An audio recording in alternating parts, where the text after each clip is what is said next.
Good evening, everyone. Welcome to the West Vancouver Memorial Library. My name is Chanelle Tye, and I'm the Communications Coordinator here at the library. Thank you so much for joining us in person and everyone at home. I would like to begin this evening by acknowledging that the West Vancouver Library resides on the traditional, ancestral, and unceded territory of the Squamish Nation, Tsleil-Waututh Nation, and Musqueam Nation. We recognize and respect them as nations in this territory, as well as their connection to the lands and waters around us since time immemorial. Tonight's program is presented in conjunction with Love in a Dangerous Time, the Canadian Museum for Human Rights traveling exhibition that is currently on display upstairs in our main hall. This exhibit will be with us until September 15th, so you have lots of time to explore the info panels during your visit. Love in a Dangerous Time explores the history of the LGBT Purge, a decades-long campaign in which thousands of members of the Canadian Armed Forces, the RCMP, and the Federal Public Service were investigated, harassed, and in many cases dismissed because of their sexual orientation and gender identity. And with that, it is my pleasure to welcome tonight's moderator, Chanelle Tye. I haven't even started yet. You don't know if I'm good. Hi, friends. I'm Chanelle Tye, she, her. I'm very happy to be here. I do this kind of stuff all the time. I'm a anti-racism and equity and queer inclusion consultant. So that means I'm a paid homosexual if you to be queer and to hang around with queers. And I'm very honored to be here with these particular queers.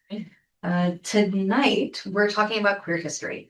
And I think often when we say the word history, we think of archives, we think of the past, we think of something that maybe we weren't there for. Today, we have people who were there for it and continue to make queer history. And so I invite you on this little journey to talk about queer history, to learn about local queer histories and stories. I have it on good authority that these three are talented storytellers. So we might have to stop them from talking. So thanks for being here to talk about not only what queer people locally have endured, but what we've created, what we've imagined, what we've reimagined. And I'm so happy to hear what you have to say. So without further ado, let me introduce you to these three homies. We're going to start on the end with Miss Chantelle Lee. Miss Chantelle Lee is a longtime community advocate. She's a performer, an activist, and a respected elder in queer and drag communities. And for decades, she's used performance, storytelling, mentorship, and community care to create spaces where queer people can gather and heal and be celebrated. Her advocacy spans HIV and AIDS, queer seniors, trans visibility, and disability justice. She's also the past mixed gay princess, Empress 52 of Vancouver, Empress 49 and a half of Calgary, which I think is more titles than most of us get in a lifetime. So, Your Majesty, thank you for being here among us. Thank you. And we also have Jackie Haywood in the middle. Jackie has spent decades documenting, creating, and living Vancouver's queer history. She's worked in HIV and AIDS for nearly 30 years and was the first person hired by the Vancouver Persons with AIDS Coalition. She's also helped she founded the Positive Women's Network and Theater Positive, and she's created peer-led healing retreats for people living with HIV. And we found out is also an author and a playwright. Jackie's part of HIV in My Day. It's an oral history project, which later, again, we found out, became a play, In My Day. And she continues to help preserve and share the stories of queer elders. Thank you, Jackie, for joining us. Welcome. Thank you.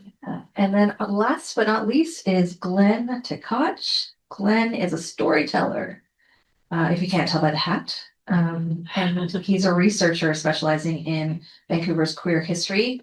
You might have heard of Glenn because he created Vancouver's Really Gay History Tour in 2018. And he's introduced thousands of people, right? It's a lot of people who come through your tours. Of course. And he talks about a lot of Vancouver's overlooked or kind of hidden queer history, the undocumented history of our past. And Glenn does a cool thing where he uses archives and court records and oral history to bring awareness to our histories of queer activism and resistance and community life and community building in the city, all the way to the present. So it's not just Vancouver's history, it's kind of Vancouver's current contemporary history, I guess is what we call it. And famous, his tour was ranked by TripAdvisor as among the top 10 experiences in Canada. Oh. Dang, that's right. And we have Niagara Falls. So these are our three special guests. Shall we jump in? I have a question for all of you on preserving and losing queer history. Because that's what you do. You preserve the history so we don't lose them. Let's start with the challenges. So what are some of the challenges involved in uncovering and documenting queer history that you've run into, and what happens if those histories are not preserved? Well, sometimes it's finding people that want to listen and not thinking that queers have a history that was back in the old days and it's not interesting. Yeah, let's move on. So I think it's not that important. Yeah. Talking with the younger generation, we hear, I'm so tired of hearing back in the days. We weren't born then, but I think the missing component is back in the days, create today. And what you're experiencing now came from back in the days. So there's that bridge that we need to strengthen between the younger generation languages and interests with the older generation. I'm saddened to hear that the two of you have that experience of feeling like there's a disinterest, because I found something different, which is on the tour, I often find young people who are desperately hungry to hear what their history is or what their lineage is, but often don't know where to go to find it. And that's heartening. And so I want to offer you that encouragement that there are young people who are hungry to know it. They understand that there has been some kind of struggle to get where we are, but they don't know what that struggle has entailed. But I will agree with you both that there is a generation gap, and that queer youth aren't, there's not a lot of opportunities for queer youth to be in the same spaces as queer elders. And so there's a gap, there's a chasm there. And I think it's important that we find ways to try and bridge that gap. Yeah, I'm wondering if part of the challenge this is not on my notes, so I'm wondering if part of the challenge is that young people that you two have encountered think about the back in the day as negative, right? As like all the difficulties that we've gone through as a people. Do you think that's part of the challenge for them? You want to go first? No, because I don't have a good answer. I work with a lot of age range in my movement in the community, and what I have found is the sense of community is where it breaks down. For the village itself being the last three remaining village across Canada and North America, I find that the younger generation don't have a connection to that.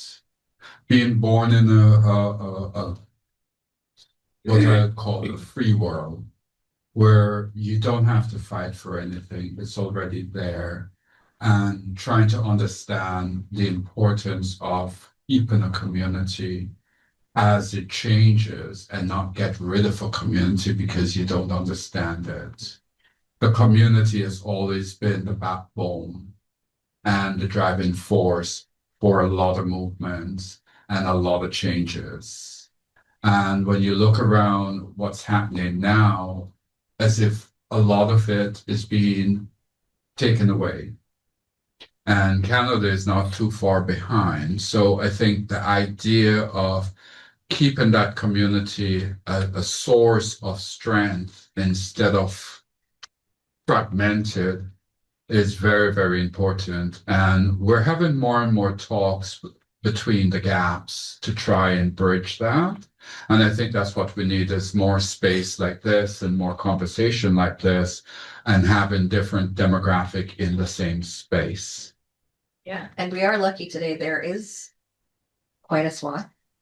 I mean, it's a diverse group, so yeah, that's good news for us in the community building. Jackie, do you have something now? Well, you mentioned the In My Day play, which is a verbatim play that came from the oral history project that UVic and SFU took on.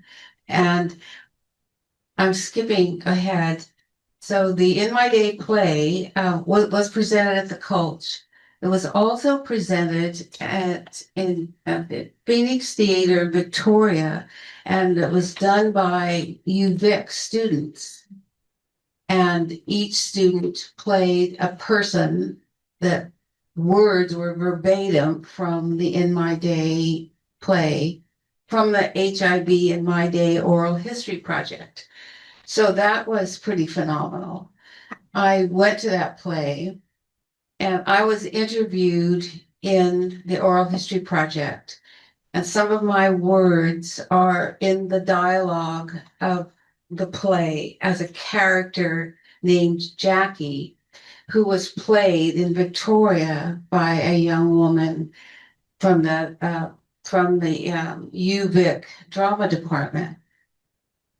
And that was an amazing experience. We met each other and we both hugged and sobbed and laughed. And so that was a crossover. And I think it was very successful. All these young people played folks from the day with their own words from those folks.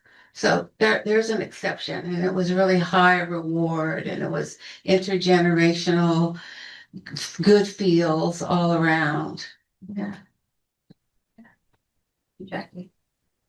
I want to come back to something that Chantelle said just now, which is linked to what you just said, Jackie. This idea that some people may have, and you're both kind of spotlighting younger generations, but it could be anybody, that we have thrived somewhere. So we don't need to look back anymore. It's an interesting thing in the current climate because we see our neighbors to the south losing rights left and right. And we know that is, I don't want to call myself an older person, but let's be honest. I only look this good. I am in fact old. But we know as people who have lived a little that your rights are not static, right? We can fight to get them. We can also have them taken away at any moment, especially in marginalized groups like ours, like queer folks. So I think you're right. I think it's important to have opportunities like you offer, Glenn, to and that you talk about with the play to have these intergenerational conversations and interactions, because yes, we have rights now, but who knows for how long. It was really an amazing experience to sit in that audience and hear that young woman saying this words from my interview, from my experience. It was just mind blowing. But yeah, that's a story. Don't, but guess what? That's going to be the next question. Because I'm wondering, there is this piece of course, preserving that back in the day, this is the struggle. These are the losses. These are the rights that we have won through fighting. There is something important about that, but there's also something important about preserving stories of joy in the queer and trans community. And so I'm wondering, storytellers, if you have stories, a moment of joy from our collective queer history, local queer history that you'd like to share with our audiences. Let's start with Glenn. As recently as 2015, a shoebox was found near a dumpster in the West End, and it had the photos and memorabilia of a man who lived in the West End in the 1950s, who was pretty clearly gay because there was some like racy postcards. So that shoebox found its way to a local journalist. You probably know Kevin Dale McKeown. I read that. Yeah, you read about this, and it was kind of discovered that there was a membership card to a private members club called, and this is very charming, the Happy Time Social Club. And this, they were able to reconstruct that this must have been a previously unknown queer meeting place in the 1950s, and it was right on Davie Street in what would later become the Queer Village, decades before it was anything like a queer village. And the fact that it was private, like that it was exclusively queer because it was a private members club, was really unusual for the time. But it's also, this is a place in the 50s when it was dangerous to be out, when it was a crime and you could go to jail and lose your freedom, and it was unsafe to be out. This was a private place. Oh, and do you want to know where it was? It was in the basement of what we now call Celebrities. So what would later become a gay bar. Down in the windowless basement was this private meeting place. So a place where gay men could feel safe, they could connect, and they could perhaps make connections. And among those photos is a series of photos that show this man, Joseph, together consistently over the years with another man who was probably his lover. And then there's a little scrap of paper, like a note that says, "Do you remember?" I forget what date, but do you remember the date of whatever date in my little old apartment? And it just makes me emotional because this is an example of queer joy that at a time when it was dangerous, these men found a place. It seems that Joseph was able to find a measure of happiness at the Happy Time Social Club. In the basement of Celebrities. Yeah. Where some of us still find some happy time. Social. For me, I think back to the gay games that were in Vancouver, 1990 gay games. And that was still in the height of the AIDS crisis, the fear and the hiding and the death and the illness. And the gay games came to town, and there were 27 different countries represented and 7,000 athletes. Good for me remembering my numbers.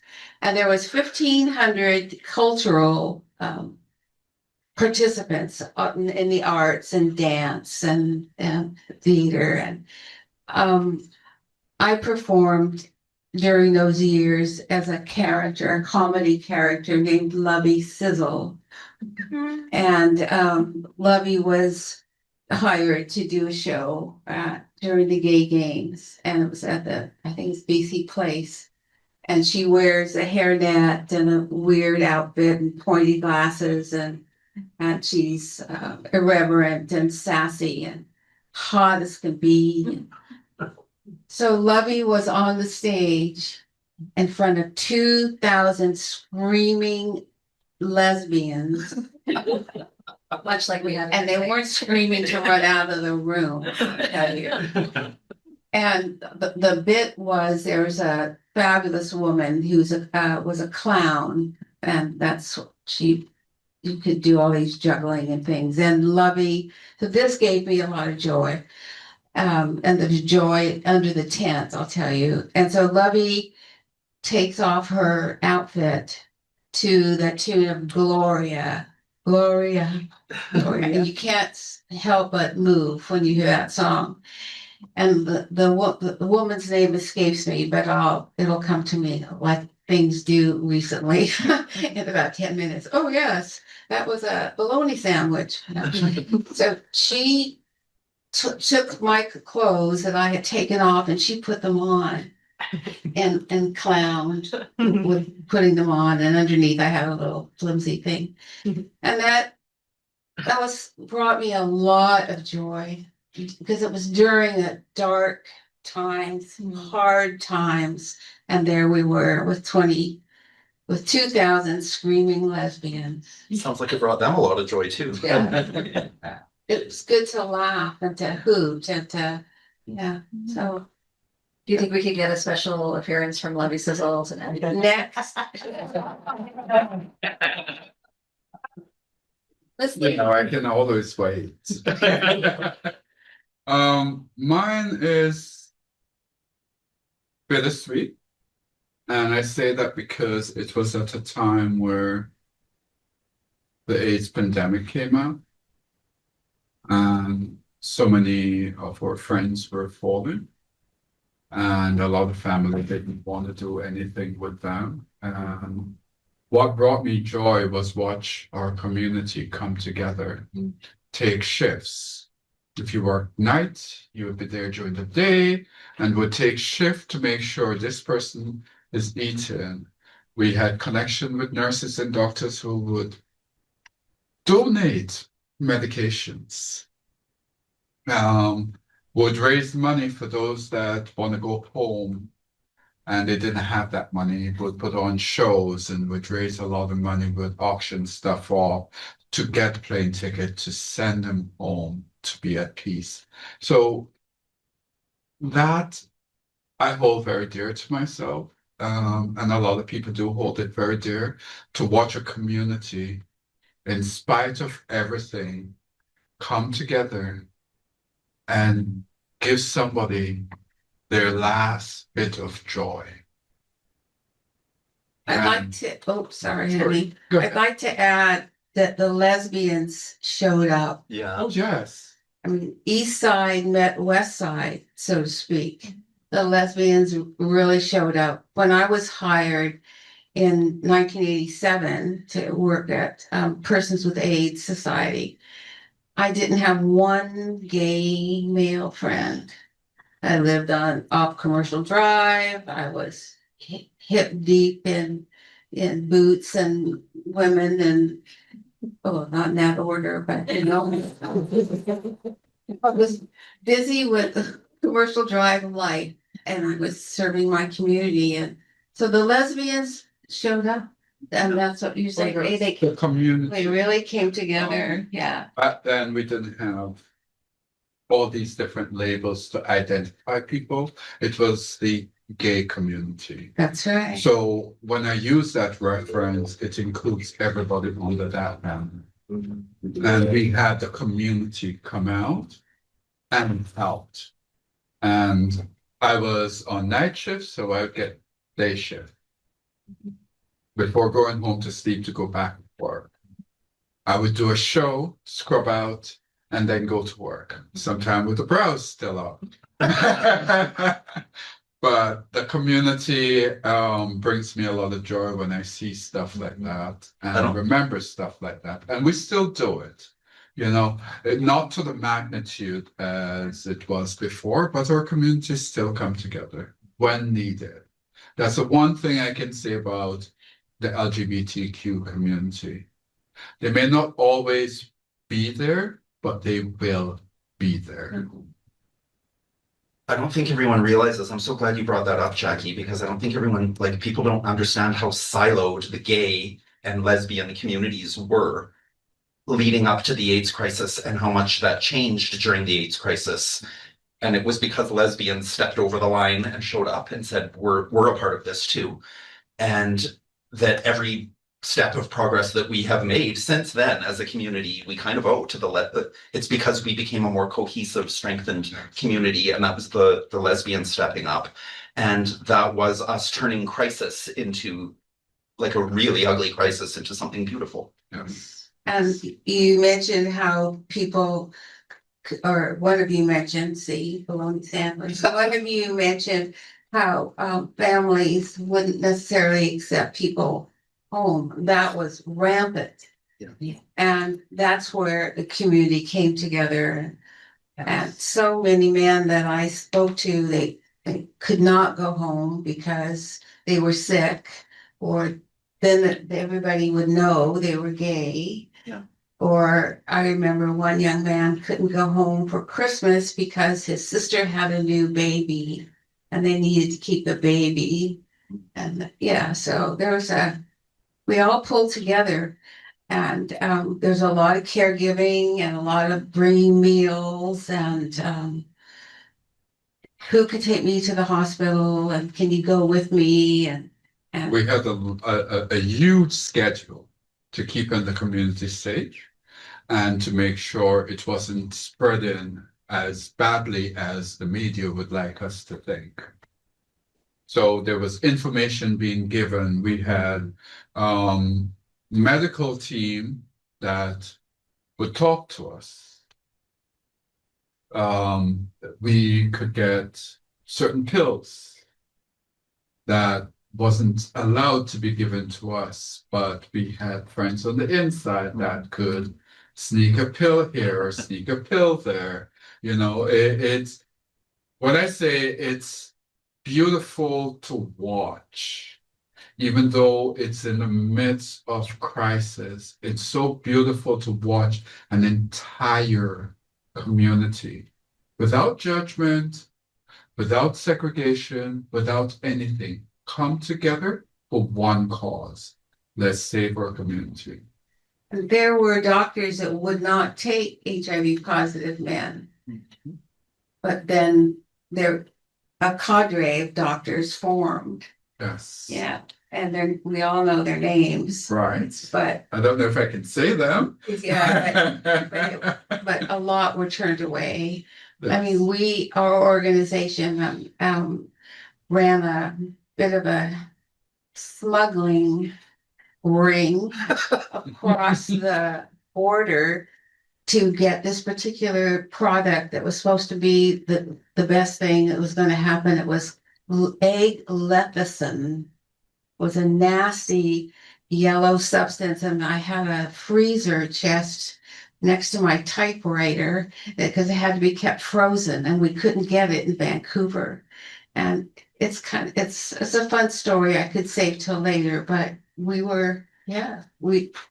jumped on anything that was even halfway Yes. an opportunity. And that's Yeah. the beautiful thing. Yeah, it was a great caper. I'm glad I remembered it. Me too. I'm glad we're among criminals. This is fantastic. I really love the way you answered the question, Chantelle, because you asked us about queer struggle versus queer joy, but sometimes they're not that separate. Sometimes it's finding the joy in the midst of this, so much of the queer joy that we've had in our history has been through the activism and through the resilience. That's where we found our joy often as a community. That's right. I'm wondering, so you've shared these moments of joy, all of them about connection and community, and in the face of a world that does not treat us well. I'm wondering if you can be really explicit about why it's so important for us to preserve those stories of joy and care and friendship and community, or just like ordinary queer life. Make a breakfast with your lover after a night in the Happy Time Social Club. Yeah, That's what it was. Yeah, that's what it was. Yeah. So what's the importance, you think, of keeping those histories? I mean, I think that's what all of the activism and resilience and fight is for that, is to, if it's not for the joy and the love and the freedom to be ourselves, then what else are we fighting for? I think that's in terms of why it matters for preservation of history. If you don't have that element of the story, if you don't have that element of the history, then it's an empty story. It's a shallow story. I think that's what gives the story its heart, is that we are a people, we're just like anyone else. We are a people who want to love and laugh and be loved and be with our partners and be ourselves. That's what motivates us. That's what motivates the activism and the struggle. Well, I think it's to balance myths and stereotypes too, that there were brave people there, and there were people that died very young, and community came together, and they were not they were not sissies. They rolled up their sleeves. We fundraised our butts off, and we broke through barriers. And I think that's important to shine a light on that time. I think we can learn a lot from any history, so we don't repeat it, or we don't allow it to be repeated.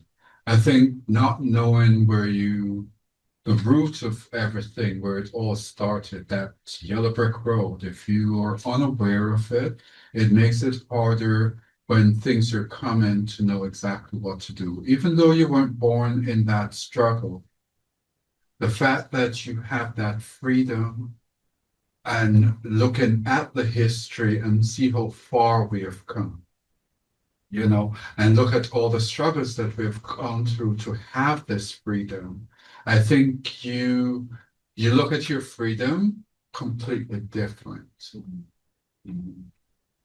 It carries a lot more weight when you know the backstory and know that I didn't have to do that, but somebody did. And now I can because of that person. It gives you more of a pride in how you treat each other, how you communicate, how you live. It creates that level of truth and respect. And that's so important. That's so important to know where you have been, to know where you are going. I also want to, again, I'm not young, though I feel young. But for me, one of the things that was so helpful in my coming out, I grew up in a very religious household, from the Caribbean, very homophobic society. Laughing over there. And so for me, the struggle isn't history still. I lived through that struggle of finding a community, loving myself. When I started dating my now ex-wife, but when we started dating, gay marriage was not legal in Canada. And it never occurred to me that I could or should do that growing up, or even in my 20s, So I think for me, preserving that joy is also to help folks who aren't, it's not a binary, it's not people who have struggled and people who have all the freedom. That's not really what's happening in our communities, because our community is diverse. But for those people who are still in struggle, to be able to see that queer joy that has persisted despite the struggle is hope, right? And that hope is what we need, I think, to get us through whatever the struggle we're going through is. So, and I know I'm a moderator, so I probably shouldn't say things like that, but I have a mic, so I'm going to. It was good. I appreciate you saying it. Thank you. Yeah, Thanks, it was Glenn. spot on. Glenn, I want to come back to something that you mentioned. Okay. You talked about the importance of preserving history, just as its own kind of thing. Queer history it's shared, it's preserved, it's kept in many ways. Today we're doing a lot of oral history, but there's so many ways to keep queer histories. There's academic research, there's archives, there's court documents that you look at. There's art, there's activism, there's lived memory, there's community memory. And so this question is for Glenn. Don't worry, I'll ask you your own question soon. But so for you, when you talk about preserving all those histories, whether of resilience, joy, or struggle, how do all the things that you look at to create your Really Gay History Tour, how do they strengthen each other and inform each other when it comes to preserving queer history? I think it all sort of cross-pollinate, just in terms of different kinds of research or different sources for where the stories come from. I think it all cross-pollinates. I think that if you're looking at documented queer history has only really happened since the 1970s, when queer people started saving stuff that they were creating, magazines and newsletters or whatever, because because there was a shift in criminal law. So prior to that, there isn't much. Like we're lucky to have what there is. Sometimes there's love letters or journals that have survived. But often what you find yourself looking at, and you reference this, is like police records or whatever, like arrest sheets. And that doesn't tell you much. That just tells you when someone was arrested and what they were arrested for. And that's all. But at least it can be a starting point. You're like, all right, well, I have a name. Maybe I can find out more about this person. So sometimes you can find records like that, but all of it, what I'm trying to say is that all of it cross-pollinates. Sometimes you need old police records or court records or that kind of thing to get you started. But then that's not going to tell you anything about what it was like for the queer person. Like that's an official record from someone who was persecuting queer people. So it's through the filter of bias. So you've got to read a little bit against the grain. You've got to try and figure out from other clues what it was like for that person.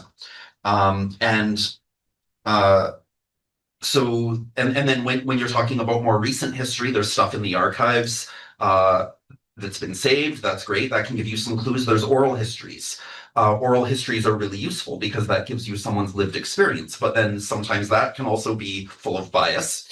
People misremember things, or they remember themselves in a flattering way. So I think you need like the rigor of a historian who's doing academic research, but you also need the color of a storyteller, of an artist, or a novelist, or a playwright, or a storyteller, someone who knows how to take those historical details and then reanimate them and bring them to life so that it becomes a more vibrant living history. Because that's what people want. Like I guess there are academics out there who are just nerding out on the details, but for most of us, what we want to know is the social history, right? We want to know what it was like for people and how they lived their lives. And I think that takes the work of an artist or a storyteller or a historical interpreter to bring those histories to life so that people understand what it was like. I like that historical interpreter. Yeah. I like that. I'm going to skip you for a second, Jackie, and go right to Chantelle. Oh, wow. Because you are a storyteller, right? And you have lived so many lives. And I'm wondering for you, is there, like we've talked about, kind of a historical story of your joy. Can you tell us a contemporary story from your life? Of joy? Of joy. I think I was about 17 when I got into a relationship with my university friend at 21. And that lasted on the ground for many years without anybody knowing. Both families knew each other, but we were best friends, and that's all there was to it. And we would have sleepovers, like any other kids doing sleepover. That's all I'm saying. Don't give me that look. Like I took a page out of your book. It was fun sleepovers, and I got to learn a lot in the broad sense. And it was something that I still hold dear, and we still talk up to today. They're still around. They're not married, and they never miss a birthday, a holiday. We still talk. We talk on the phone still. And that was my first love. That's so gay. That's so gay. You're still in touch with your first love. You had sleepovers. In fact, to put it a little bit further, I'm still in touch with all my exes. Good for you. And we're still good friends. I don't know how their partner feel about me. We're still good friends. They can call me up and ask me any favor, and I'd still do it. It's just, for me, those relationships never fade because we're not in it. The love for me doesn't stop because we're not in a relationship. I love them, they love me, life happens, but we still carry a deep connection with each other, even though we're not together. Yeah, I mean, I think this is a beautiful part of queer cultures, is that we get to create these things that are outside, cishet culture. And we're friends with our exes, and that we still carry that love and connection. And of course, not every queer person is going to do it, but most of us are going to do it. So thank you for sharing that about your first love. I will ask you later for details. You gotta wait for the book that's coming out. So that, Jackie, this is your question. So you talked about this very raw and personal oral history. And we know that queer histories can start from a very personal place, like an oral history, a story, a photo, a shoebox full of photos and clippings. Of course, it's leading. I'm wondering, because you've taken something very personal, your history in the AIDS crisis and HIV crisis, and turned it to something very public facing, which is a really interesting way to preserve a history. So I'm wondering, what was the inspiration for you to do that? How did you do it? And why? Well, the playwright really did it with choosing. Okay, the oral history project did 108 interviews from various people, and one of the people that were interviewed and was an interviewee was a man named Rick Waynes, who is a playwright. And Rick had a side job of that's where what transcribing. I almost said transporting, transcribing these interviews. And he said, "Oh, there's a play in here." So he took it to ZZ Theater. I'm a board member of ZZ Theater. Go ZZ, and producers, and they crafted the play in my day. And he chose some of my words from my interview. So Rick created that. But I do have an interesting bit about it's not a sleepover. How many have had those kinds of sleepovers? Oh, what a crowd we have. Yes. I was invited as this is making changes and bringing people awareness of gayness.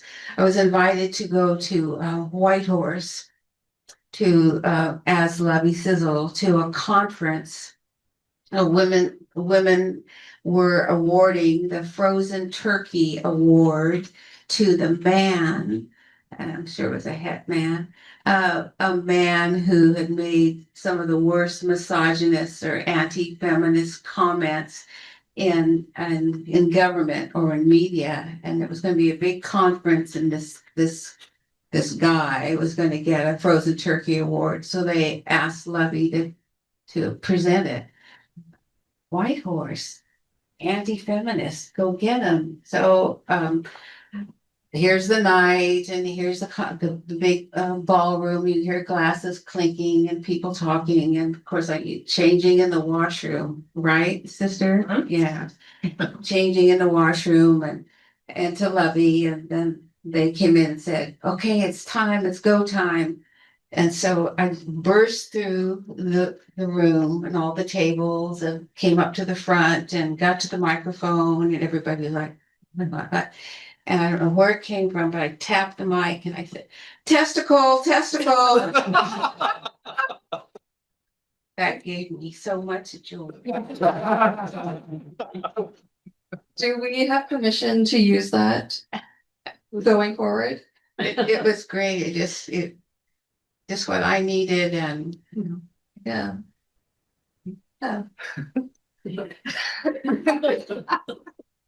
Lovey sounds like a hoot. So I'm interested, from the three of you, like we've got all these histories that exist somewhere, whether it's in our hearts or in the archives or in the court documents or hidden away under somebody's bed. But I'm wondering, like, whose stories do you feel like we're missing in the greater, queer history keeping saga? I think, may I? Please. Okay. I have like a two-sided answer to that because on the one hand, I think typically what happened in the 70s when queer people started like documenting their lives more and saving their stuff is that it was the people who had the ability to create stuff and then save it who got their stuff saved. So people who had means to create flyers or newsletters or events and rallies and then and promote them. So people who have those kinds of resources or access to those kinds of resources, and then the resources to be able to save them, like a basement or an attic or whatever. Like, so some kind, like usually that means some kind of stable housing. So people with more, like relatively more privilege, which usually means cis white men, are going to be more in a position to be able to save their stuff. And I don't think they were necessarily in any way gatekeeping whose histories were being preserved. They were just saving their own stuff. And that's kind of how it happened. And so I think that does create a gap in the records that we have, the archives that we have, which is why I think it's so important now that we capture as many oral histories as we can of elders who are holding these histories in their heads, who are aging and are passing away, especially from diverse communities, before we lose those histories. So that's one side of the coin. But I do want to say, I don't mean to ramble, but I also want to say that here in Vancouver, we're actually very lucky because the guy who started keeping an archive here, some of you may know the name Ron Dutton, or if you don't, I'd like you to meet him right now, because Ron Dutton is a man who just started saving stuff in his apartment in the 1970s without any budget or funding or job, like he just did this. He volunteered to do it.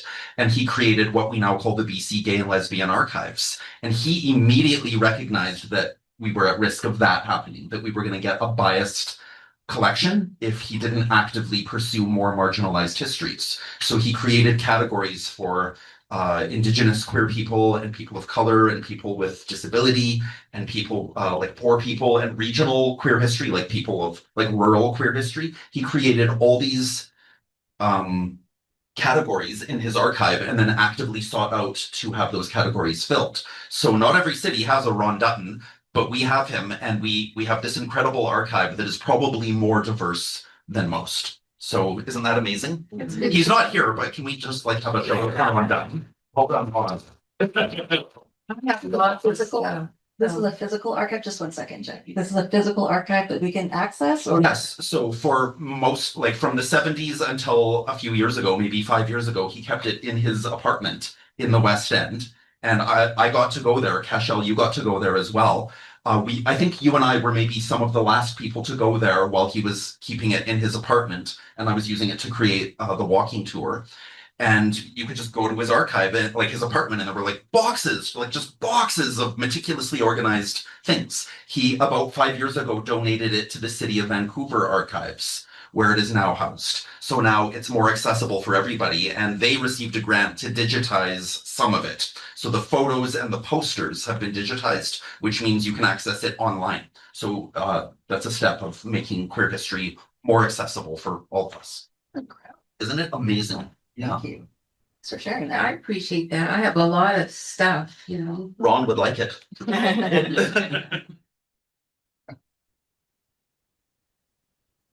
I say that some people we have missed were the deeply closeted, I would say mainly men, because that's a lot of my experience too. The shame and the deeply closeted men that couldn't come out or wouldn't come out or would be dangerous or fear. So many layers of why people don't come out. So I think that there's a silence group that Yeah. That we've missed.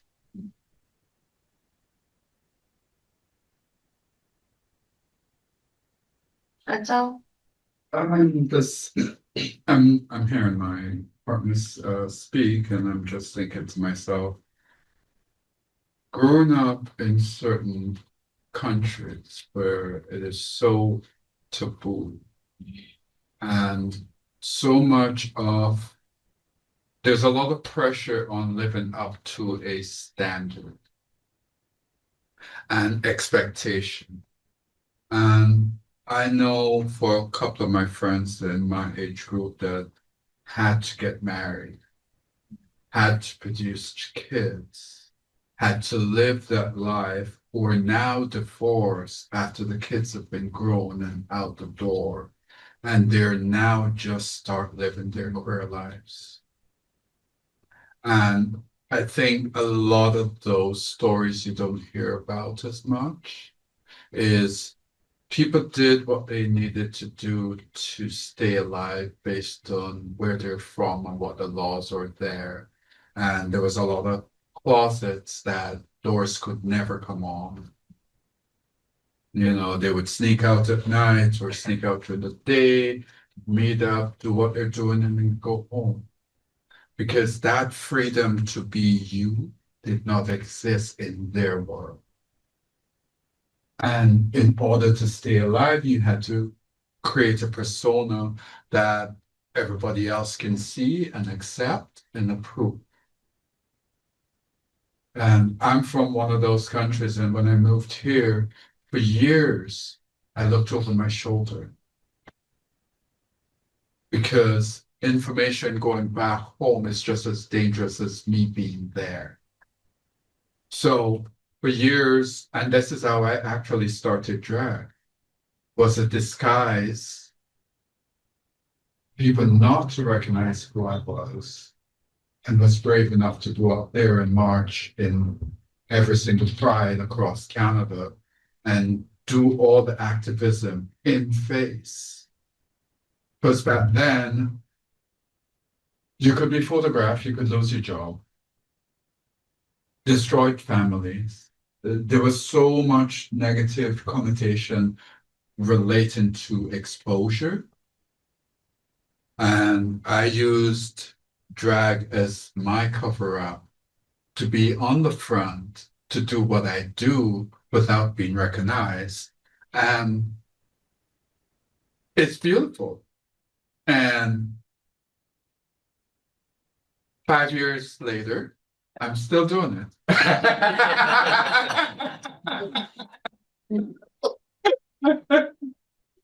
Oh. Thank you. Thank you. And I hope you are making sure that story is shared and I accessible. do. I do certain function every year, and what I do is every chance I get, there's always an educational component to all the shows that I do. So I'm always getting the message out there, and that dialogue, keep it going. Yeah. I mean, and that fear is real today.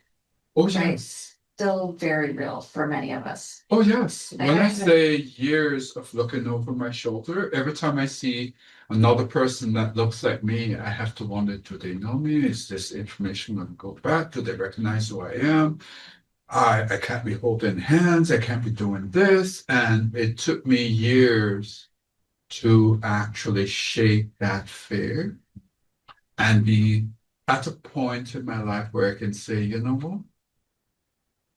Take it or leave it.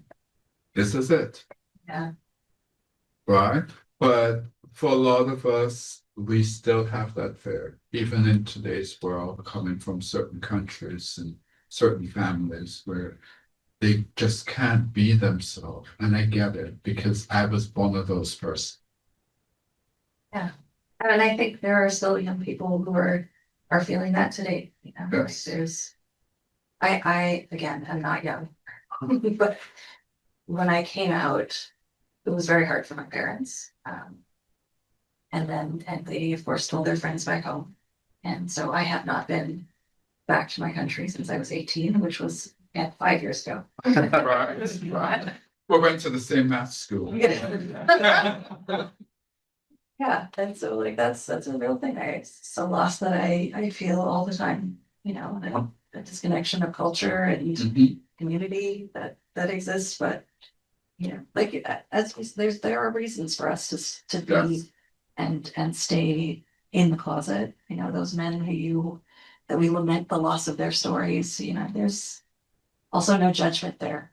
People make the decisions they have to make Yes. to survive in the realities that they live in. You know?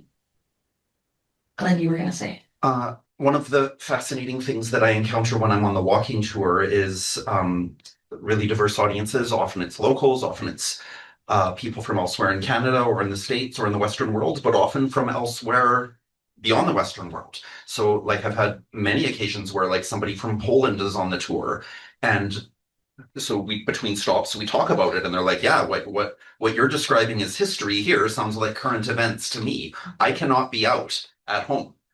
It would be dangerous for me to be out. So this is my one big week basically of coming to Canada and being able to do something like a queer history tour, maybe sort of go to a couple of gay bars or whatever and be out for 1 week. And then I'm going back to China or to Poland or wherever. I've had this conversation countless times with guests on the tour. And this is what it's like for them. They come to Canada to have a taste of it, but they have to go home and they have to go back in the closet. Yeah. And that's the flip side. Like I can't go home. Right. Or like I choose not to go home. Yeah. And they have to live in that Right. existence, right? Yeah. It's two sides of the same coin. So I'm wondering, this is the final question, before we open it up to the audience. I'm wondering, you know, like what's our responsibility, both as queer and trans folk, but also as allies, to keep the histories of, especially those histories that we're missing. What's our responsibility and what can we do to make sure that we don't lose any more history? Well, I've been involved with creating, along with Lisa Lowe, a playwright, an 8-week storytelling writing workshop for 55 plus gay or queer seniors. And we've had 2 great runs at these workshops. And people have been writing and sharing, and the stories that fill that room. It's probably about 10 or 12. And they work on prompts and do homework. And we have guests that come in and are fabulous. Alan Morgan or Nora Randall and share their story. So we're working, some of us are working on keeping those stories boiling and turning over and being worked on. So I'm doing my part. Thank you for doing your Yeah. work, Jackie. Okay. And it's fun. Yeah. What's the name of that? It's the In Our Day Collective. For me, being in the spotlight in so many different ways, I have the opportunity of interacting with so many different age groups. And I like to say, you'll never be the same as you walked into my conversation going at. Because at some point in that conversation, I'm going to be educating or exchanging information. So when you walk away, you're walking away with a little bit more than you walked in. And every function that I do, I try and input that. I have conversation with different age group. I want to know your story. And hearing their story and sharing my story and others sharing their story, it keeps it alive. And I think a lot of members of the LGBT does do storytelling in some way, shape, or form. And I think a lot of it is being circulated. and without asking. I think it just naturally happens. I will add that In My Day play is going to Toronto. It's going to be mounted at Buddies and Bad Times Theater in Toronto in 2027. So I really hope to get there. I'm sure I will. Hope to get there. It's amazing. I know. Congratulations. Congratulations. Wonderful. But Rick Wayne's.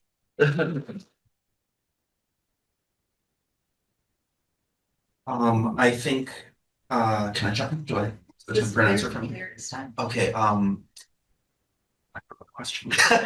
All right, what do we do to keep the history alive? Yeah, I think that I think there's lots of things we can do. I think that what we need is ways to make it accessible to people, because I think there's such a vast chasm between gathering the history or preserving it and then synthesizing it in a way that is digestible for people. Like, Yeah. people aren't going to just go to the archives. I know I told you that the archives are like now accessible online, which is great. Go visit them.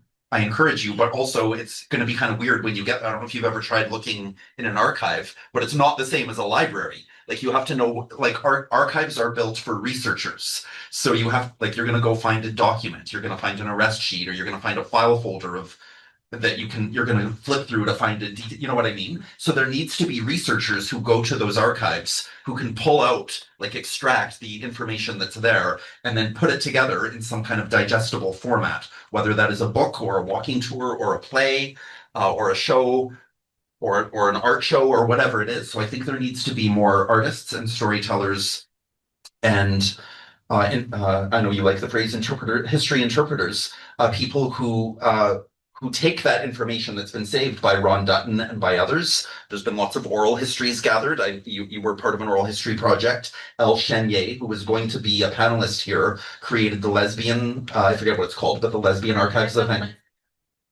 Thank you very much. And Carmel Tanaka has captured oral histories as well. Do you know what those are called? The Jewish oral. Something, the Jewish Oral History Something. Project, something. Which is located at the Vancouver Jewish Archives within there. That's right. So all these things are there, but probably most people from the public don't want to just go listen to hours of oral history testimony. They need people who can take those sources. And so that's kind of our job. Like, we need artists like us and more interpreters of history to, I think that's the next step. And there's a lot of work to be done there. Yeah, because it sounds like things exist somewhere. Yeah. Which is great. And maybe news to some of us. Yeah. Yeah. So that's good to know. The Oral History Project, HIV in My Day through UVic and SFU is available to the public. And it's pretty easy to find 108 interviews. It's pretty easy to locate. So just go to UVic and HIV in My Day Oral History Project, and yeah, you can stop and start and Yeah. So it sounds like we need to both create, interpret, and also we need to go out there and look for what exists already. Yeah. Okay. I want to say into the mic what you said, Kashel, that the Carmel Tanaka's work is in the Jewish Archives of Vancouver. Great. And then what was the other one? Archive of Lesbian Oral Testimony. The Archive of Lesbian Oral Testimony. Located at SFU. At SFU that Elle Chenier put together. So now people who are not in this room can hear more about it for you guys. I know she's working on Joe's Cafe, what happened at Joe's Cafe with the lesbian kiss in, and so this is her, because I see a lot of that on Facebook. Oh. Yeah. What was the movie? Better Than Chocolate? Yeah. Better Than Chocolate also has like was inspired by that. Yeah, there's a piece of that and a piece of Little Sisters. That's right. Yeah. Yeah. So nice. It's not exactly history, like historical, but it's historical. It's like a fictionalization of those events. Yeah. You know, I think we can all watch a movie. Maybe in pieces, but I think we can do it. Okay, we are exactly on time. It's 7:35, good Lord. Which means it's time for questions from the audience, both in the room and in space on the internet. So if anybody's got their question written down, we won't be taking questions orally, but if you've got your question written down, hand it to one of these people who are standing. And Cashel also will scoot around and.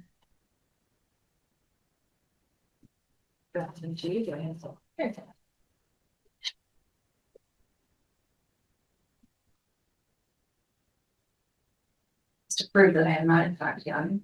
And It sounds like you're fishing for someone to tell you that you're really young and that you look great. listen, boy, I know I'm cute. I don't even know when to say it, but I appreciate that you said it.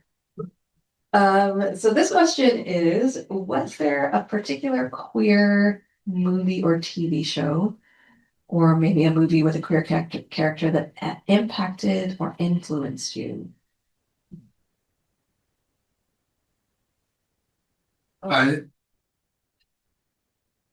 I have to say it impacted me more than it influenced me, because most of it I lived through, but to see them capturing the raw essence and the history and put that all into a movie was Pose. Mm-hmm. And after I watched the entire thing, I've encouraged every single young and old queer person to watch it. It's like history on big screen. And a lot of it is so true to the date. And it touched on so many different areas in our community and what we were going through at the time. And I encourage everybody to watch it. If you haven't seen it yet, it's amazing. Go out, get it, watch it. What's it called? Pose. Pose. Oh. Yes. I don't have one. Oh my God, I'm blank. But I remember a 1957 Ford convertible and two women and some great kissing scenes. And can I get any help from the audience? And Desert of the Heart, maybe? Yes, Desert of the Heart. Good woman. Yes. Desert Hearts, as they read. Yeah. Yeah. I'm a car fan too. Yes, Desert of the Hearts. Thank you. Jane Rule wrote the book. Yeah. Yes. Or the story. Yeah. Jane wrote Galliano queer. That's right. Yes. Galliano queer. Yeah. There's another one, a couple, oh dear, there's so many. Keep going.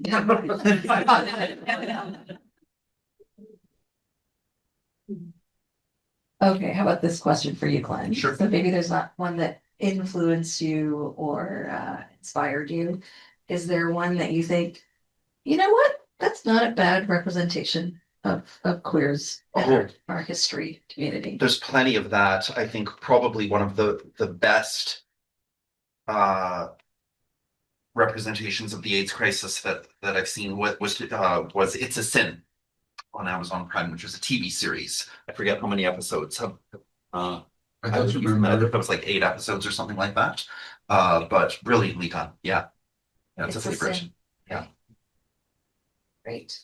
And for a fun one, Birdcage. Birdcage. Yeah. If you show that in a month, you have to bring it back. For a fun one, it did touch on some reality between Christianity and accepting LGBT and living together but hiding at the same time and not wanting to expose but trying to navigate all that. So it did touch on some realism there.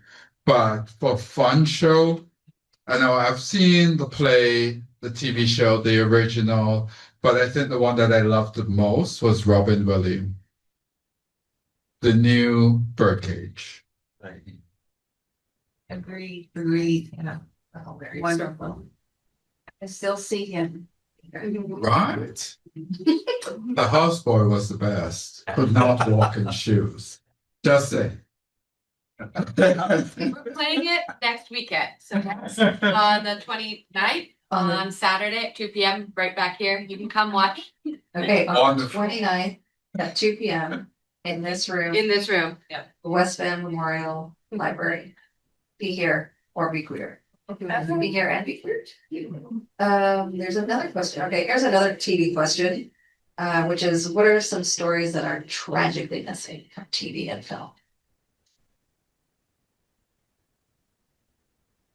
Since you know so much about queer histories.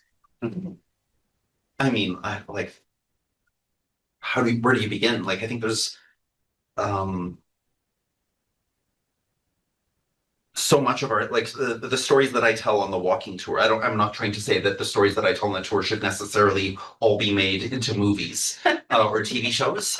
But I am saying that like none of the stories are known. Like, people are shocked when they come on the tour and are like, what? This happened in Canada? This happened here in Vancouver, and it changed the national like dynamic. Like people the queer history in general and Canadian queer history in general is just like underdocumented, underknown. So this is I'm answering this in a very sideways way because I'm not necessarily saying that these things ought to be made into movies or TV shows, but I am saying that the history ought to be more well known. Absolutely. Yeah. Absolutely. Okay, there is oh, do either of you have things that we're missing in our media? I think facts.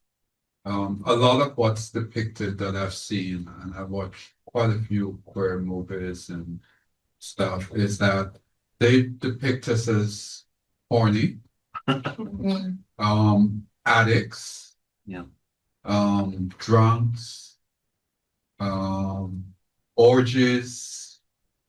Not that any of those are a bad thing, but that's not what the community is. And I think a lot of time when they're doing these movies, it's always from a negative point, even though they have queer representation, but it's never in a positive light, where two people fell in love and they're not trying to kill each other, you know? Two people fell in love, adopt a child, and they're not trying to cut each other's throat or sniff stuff up their nose. You know, they don't show that positive light. Yeah, or even the kind of mundane. Yeah. Like, yeah. And I'm tired of seeing tough guys beat up on weak people too. Like, there's always got to be, here comes the guys in the pickup trucks and the hats. Right? And they're gonna just take these guys out and yeah. Yeah. Yeah, enough of that. We get it. We've lived it. We need more positive representation on TV. And until that changes, the narrative won't change. And I think the stigma will never change based on that as well. Yeah, I mean, we're making strides, but they're not there. We have still a very long way to go. Yes. Before the queer character gets killed off, or Right? the bisexual is some kind of sex maniac or something. Okay. Sorry, I have lots of questions in my lap, and let's see. We're gonna change tack just a little bit, little direction change. So historically and now, how do we access communities that are not accepting the queer community? This says immigrant communities, but I want to broaden that because there are all sorts of communities that are not accepting. So how do we do that with our histories? I'm not sure I fully understand the question. Can you read it again? It says historically and now, how do we access communities that are not accepting? Sorry, could you speak just a little louder? Yep. Historically and now, how do we access communities that are not accepting? I don't know. I want to jump in here. I don't know if we really need to access those communities, because most of those community, the few queer living people there, find us. They find the family. They find a club. We see them come on Davie Street. They find us. We don't find them. And when you talk about a community that's not accepting, it's like swimming upstream. Can't fight against it, but the ones that need the help will find us and we will give them that help. We will give them the information required. Last year we had one young man, he's from Middle East, and his family wanted to get him married and do the whole thing. And he ran away from home and he was sleeping on the benches at Jim Diva Plaza, where I normally have conversation with people and have coffee.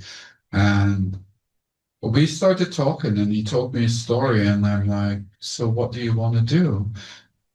He doesn't want to go home, but at the same time, he wants to please his family. So he was torn between a rock and a hard place. So, they will find us wherever we are and they will seek help. So he's doing better now. He now lives in Toronto. He has moved away from the family. He has a job and he's doing very well. And he's now in a relationship, not the one that was coming to marry him. So happy ending to that story. But for those community that are not accepting, for those living in those community will always step out of it at some point. And if we can improve the image of gay people to folks in small towns or separate communities and maybe do a little education there, then the person that wants to come out would not be seen as silly or over the top or girly or sissy or whatever is being shown in the media or on television. So if we can improve there, we could probably get better results at the other end. Mm-hmm. I have another question. This one is from online. It says, after my grandfather passed away, I learned that he and his wife had hosted gay anonymous parties in West Van. Feels like a story that isn't told much. Do any of you have knowledge of these gay anonymous? Chantelle is smiling. What is the story of these parties? I'm smiling because, and I'm not going to use the word back in the days, but in my younger years, like 5 years ago, there were so many underground parties. There was a specific color light to indicate that you are there. There was a lot of code to let you know where you need to be. And it was like following breadcrumbs, you got to know what you're looking for to find it. So there was a lot of underground parties and clubs. Basement houses had some of the best parties and they had their bar set up and music and, but it's also that risk of the raid, but there's always one person looking out. And I don't know of that particular one because they never had a name, but East Van had a lot of cool parties, just saying. Okay, thank you. So I'm wondering, this is another question from online though. So if we got these stories about these underground parties or pictures from the 90s or whatever, who can we give them to? Ron Dutton. Ron Dutton. Yeah. Shout out to Ron Dutton again. Yeah, like I said, you can give them directly to the City of Vancouver Archives because they now host his archive, but also he's still around and actively collecting things and would be happy. Like, yeah, if anyone has stuff, make sure Ron Dutton gets it. He'll take it to the archives. Dutton? Yes. Dutton. Okay. Last audience question. There's so many good ones. I wish we had a little bit more time. So there are two questions about the queer community coming together. Actually, there are three questions about that. And so one of them is wondering, can we come together without something as devastating as a mass, as a pandemic or an epidemic? And if we can, how? And can we pull together to address crises and situations that we are going through now?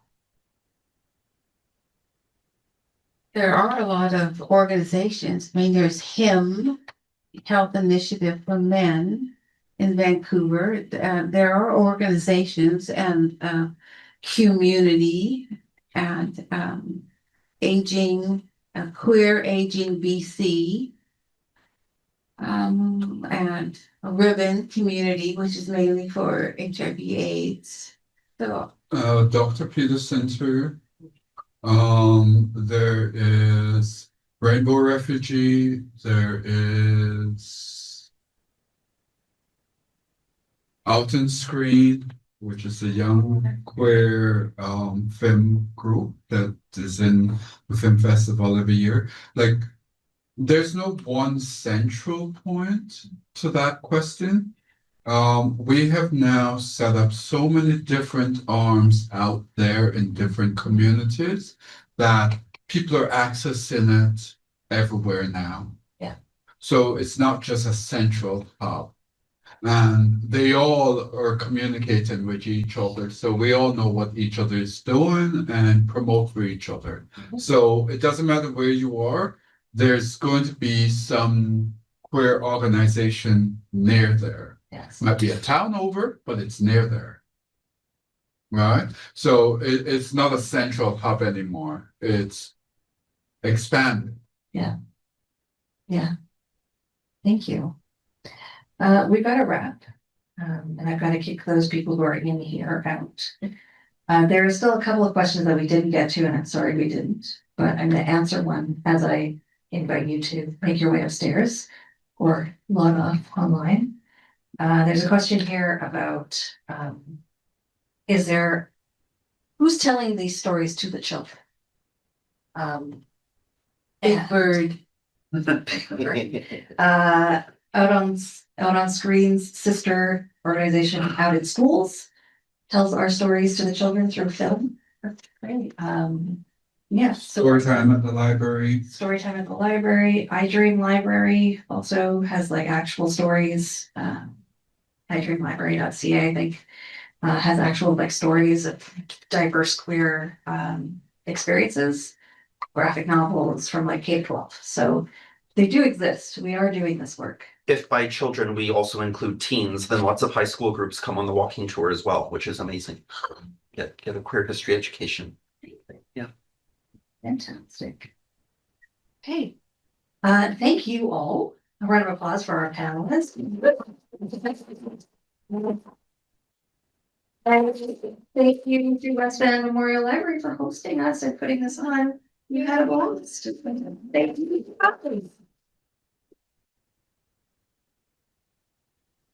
Fun. Will we do this next year, same time? Thanks to everyone. Michelle, good last. No, I still, no.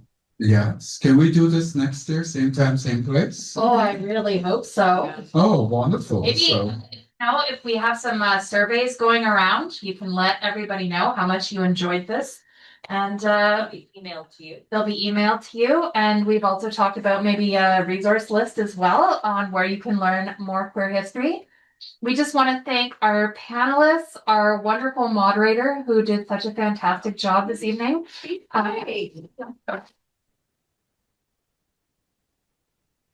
I want to thank everyone who came here and everyone who tuned in online. When we first had knowledge that Love in a Dangerous Time was going to be exhibited here at the library, I just had a moment and said, I really need to have a panel happen at the library that talks about the importance of queer history and share stories. And this just was so wonderful, beyond my wildest dreams. I'm so happy this came together. And I appreciate everyone who came here to hear our stories. And please take them forward.